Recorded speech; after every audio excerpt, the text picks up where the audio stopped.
بسم الله الرحمن الرحیم. په سر کې تاسو ته یاد دی چې په امریکا کې هر څلور کاله بعد په متحده یا امریکایي ایالتونو کې یا په یو اس ای کې هر څلور کاله بعد د نومبر په لومبي منګل یعنی د منګل په ورځ په ټیوزډے باندې انتخابونه کیږي.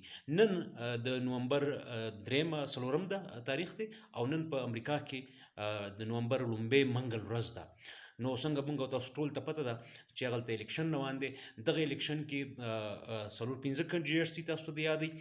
خو دوه مهم کینډیډیټس چې دي هغه د ډیموکریټک پارټۍ او د ریپبلیکن ترمنځ مقابله ده، یعنی د ټرمپ هلته د پارټۍ نه زیات اوس چې پاکستان کې یا په نورو هیوادونو کې خلک زیات بیا وزن ورکوي دې ته چې یو طرف ته ټرمپ ولاړ دی او بل طرف ته جو بایډن ولاړ دی. نو دا وخت د ټرمپ په مقابله کې جو بایډن په لیډ کې دی.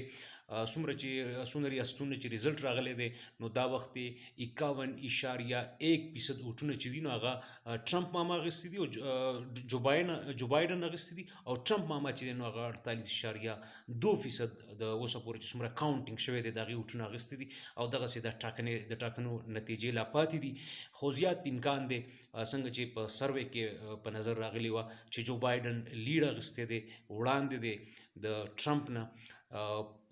پاکستان کې او د دنیا په ټولو هیوادونو کې په امریکا په سیاست باندې نظر ساتلی شي. وجه دا ده چې امریکا د دنیا د سیاست د دنیا یو عالمي نړیوال تاڼهدار دی، کوتوال دی.